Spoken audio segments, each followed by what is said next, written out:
चीज को पहचानेंगे। तो देखो सबसे पहले आता है जो लकारों का जो रूप होता है उसका का उपयोग होता है वो होता है धातु रूप प्रकरण।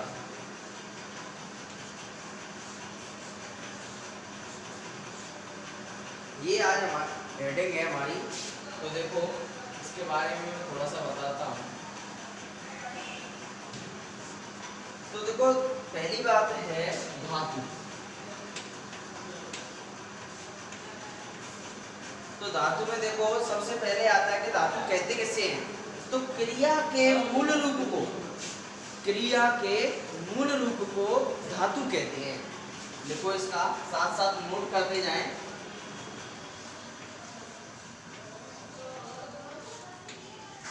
क्रिया के मूल रूप को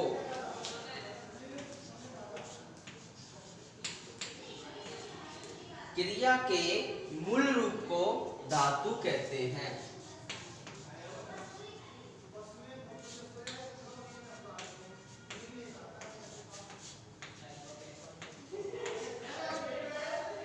धातु किसे कहते हैं?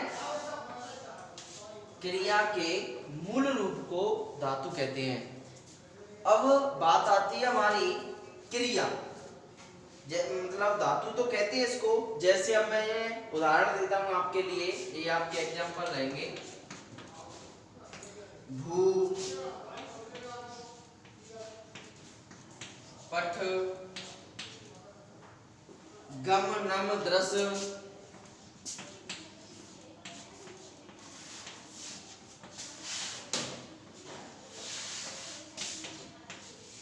ये हमारे इसके उदाहरण है। ये हमारी क्या होती है? क्रिया के मूल रूप को क्या कहते हैं? धातु। जिससे हम बना सकते हैं दस, दस का बन जाएगा, नम का बन जाएगा, नम में पट धातु होगा, नमति, नमत, नमंसी, नमसी, नमत, नमत, नमामि, नमामा, नमामा। ऐसे ही हम इनको पांचों प्रकारों में विभक्त कर सकते हैं। अब बात आती है क्रिया की। पहली बात, क्रिया के मूल रूप के लिए आए हैं तो क्रिया कहते किसे हैं उसको चीज को समझना चाहिए हमको। तो देखो क्रिया किसे कहते हैं? क्रिया धातु के साथ प्रत्यय लगाकर जो वाक्य में सहायक पद बनता है। क्या? धातु के साथ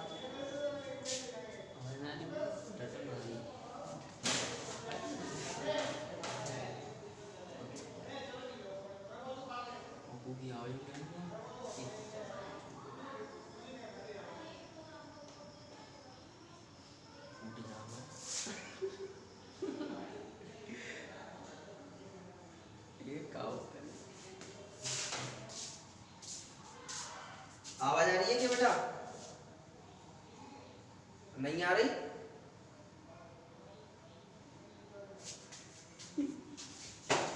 समझ में नहीं आ रहा? दिखाई नहीं दे रहा? मैं दिखा रहा हूँ।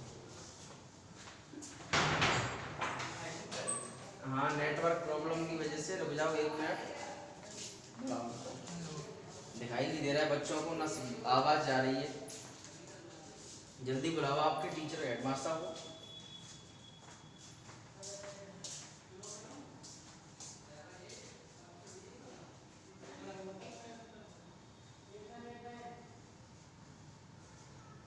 हेलो, हाँ आवाज आ रही है बेटा? नहीं आई? ठीक है चलो पढ़ते। हाँ रुको रुको। देखो अब धातु में शुरू से समझाता हूँ। क्रिया के मूल रूप को धातु कहते हैं। क्रिया के मूल रूप को क्या कहते हैं बेटा? बोलो। क्रिया के मूल रूप को क्या? आवाज नहीं जा रही है बच्चों के पास। एक मिनट जा रही है ना? आवाज नहीं जा रही? आवाज नहीं आ रही बेटा? एक मिनट में चेक कर लेता हूँ।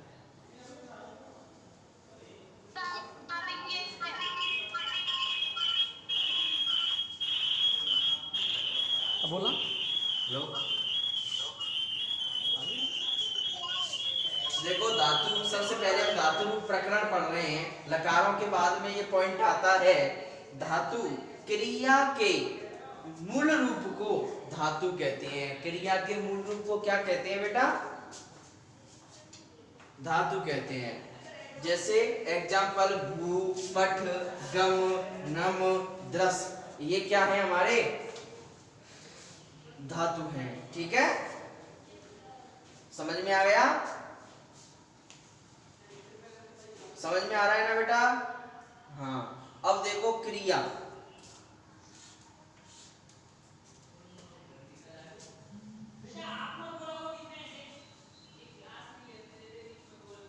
क्रिया में देखो धातु के साथ प्रत्यय लगाकर,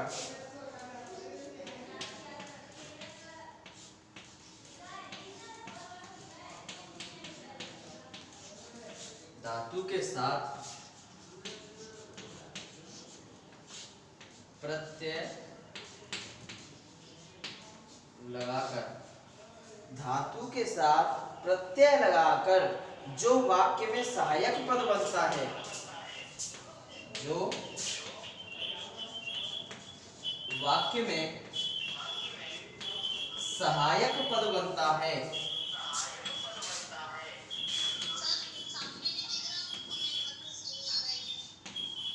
आ जाएगा बेटा, आ जाएगा।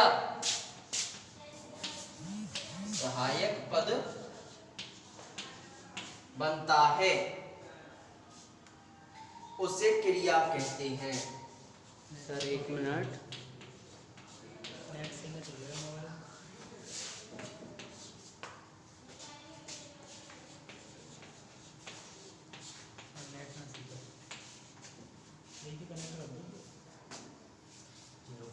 इसको खिड़की खोल दो।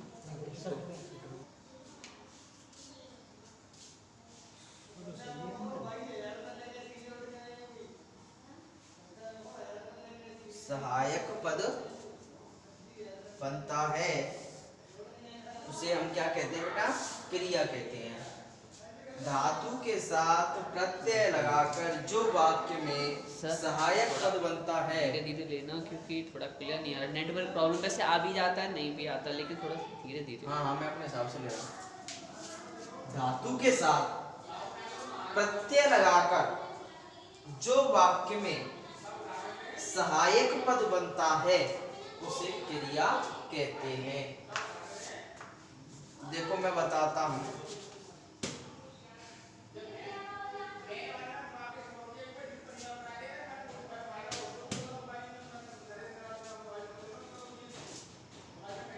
भ प्लस अ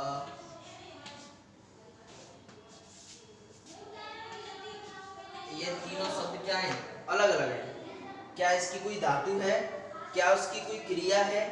कुछ नहीं है। तो देखो इससे एक पद बनता है। अब पद क्या बनेगा? देखो भ, आ का उच्चारण हो रहा है भ, आ का उच्चारण हो रहा है ती। तो इसका क्या होगा कि आ जो रूप है हमारा, वो वावन वाला जो वा होता है वो रह जाएगा। देखो भ व ती बन गया। भ व ती बन गया कि नहीं बना?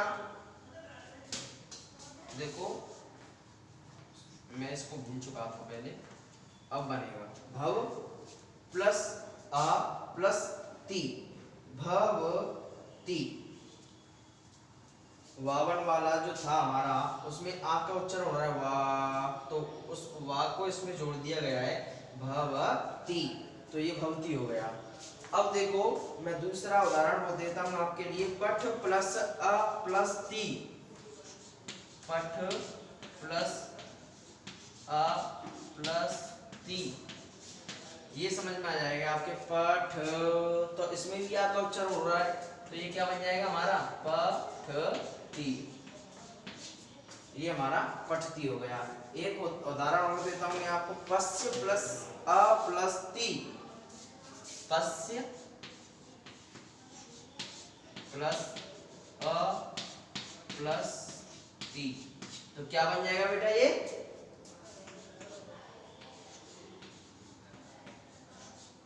पश्यति, ऐसे बन जाएगा ये। समझ में आया? हेलो, साफ नहीं दिख रहा? अब देखना, अब आया? चलो ऐसा करो, मैं बोल रहा हूं मैं, आप नोट करते चलो। ये धातु कर लिया आपने? सही आगे सही सर आगे। आवाज भी सही नहीं आ रही?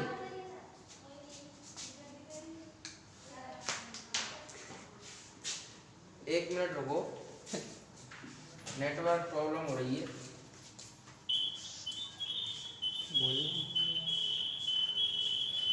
धातु कर लिया आपने?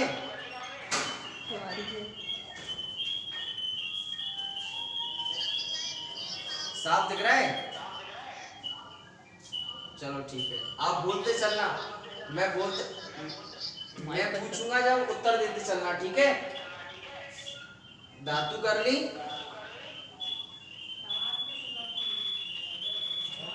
धातु जो मैंने लिखवाई थी इसकी डेफिनेशन वो हो गई क्या? हो गई। क्रिया हो गई?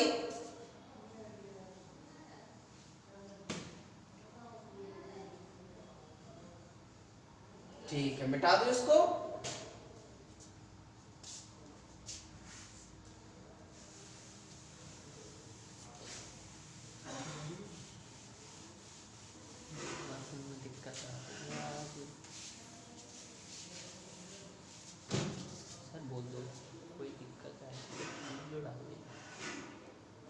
ऐसा है, अगर आपको कोई परेशानी आ रही है तो पीछे वीडियो डल जाता है, तो उसमें से आप पढ़ सकते हो, ठीक है? तो देखो, अब तक हमने जो पढ़ा था, तो इनके आधार पे हमने देख लिया कि पश्यति बन गया, पठति बन गया, भवति बन गया। अब धातुओं के रूप प्राय कितने प्रकार के बताए थे मैंने? कितने प्रकार के लकार होते हैं? 10 प्रकार के। लेकिन हम जितने भी एग्जाम देते हैं उनमें सब में कितने काम आते हैं? 5 प्रकार के काम आते हैं। अब देखो,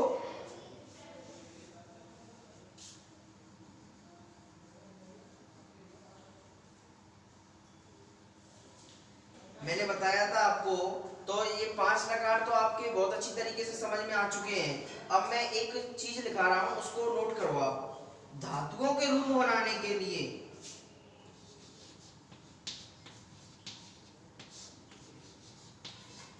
धातु के रूप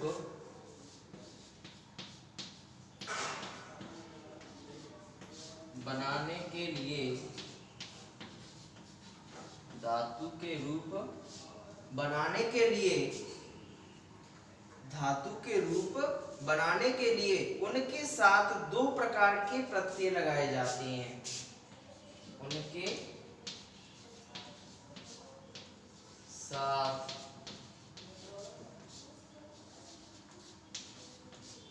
2 प्रकार के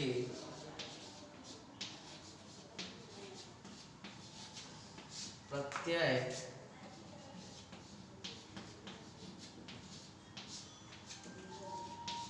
लगाए जाते हैं। 2 प्रकार के प्रत्यय लगाए जाते हैं, जिसको कहते हैं हम परस्मैपद पद और आत्मनेपद। कौन कौन से जो 2 प्रत्यय होते हैं वो कौन कौन से होते हैं? देखो, इनको नोट कर लेना साहब। एक तो होता है हमारा परस्मैपद पद,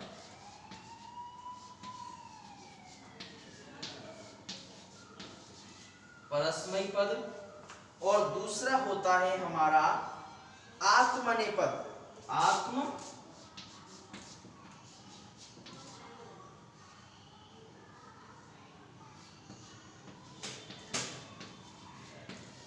आत्मनेपद। अब देखो, हम क्या करते हैं कि कई धातु केवल परस्मै पद में, कई केवल आत्मनेपद में आती हैं और कई दोनों में आती हैं। जो उभयपदी होती हैं।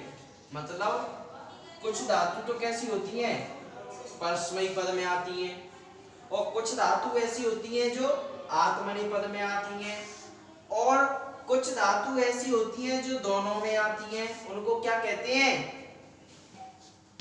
उनको कहते हैं उभयपदी होती है। वो क्या होती हैं, वो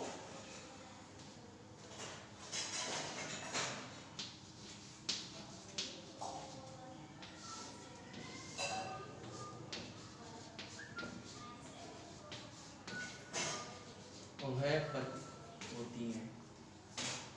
समझ में आया? अरे बेटा समझ में आया क्या? धातु के रूप बनाने के लिए उनके साथ दो प्रकार के प्रत्यय लगाए जाते हैं। कौन कौन से? परस्मयी पद और आत्मनेपद पद। परस्मयी पद में कई धातु ऐसे होते हैं जो केवल परस्मयी पद में आती हैं, और कई धातु ऐसे होते हैं जो आत्मनेपद पद में आती हैं। अब दोनों की जो पद होते हैं, और कई धातु जो ऐसे होते हैं जो दोनों में आती हैं। जब दोनों में आएंगे तो उन पदों को क्या कहेंगे, धातुओं को? उभयपदी धातु। वो कौन से होते हैं? उभयपदी होते हैं वे। जैसे परस्मयी धातु में तो आप जानते ही होंगे, मैं उदाहरण सहित समझाता हूं। देखो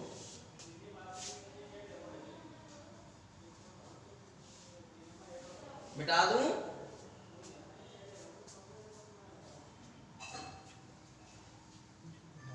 मिटा दूं क्या बेटा? ठीक है, हो गया। ठीक ठीक ठीक।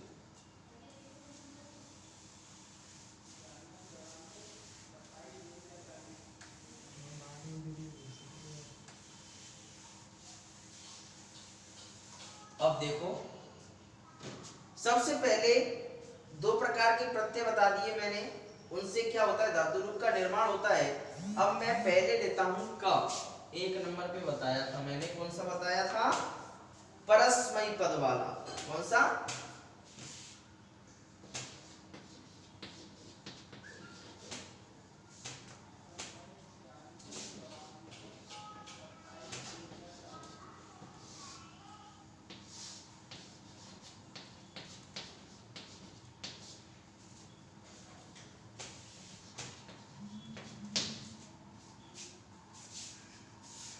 जैसे देखो,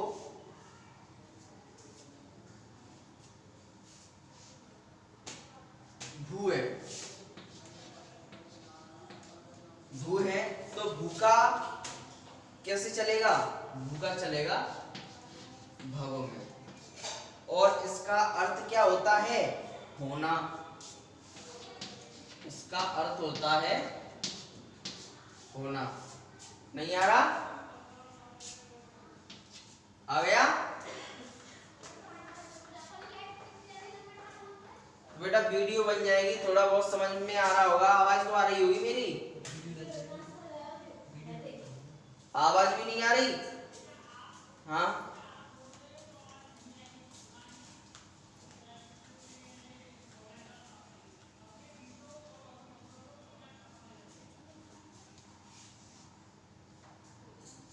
जो भू है उसका भव में चलेगा, और इसका अर्थ होता है होना। अब देखो कि होना होता है। अब इसको मैं किस में लिखूं? सबसे पहले मैं इसको लट लकार वर्तमान काल में लिखता हूं।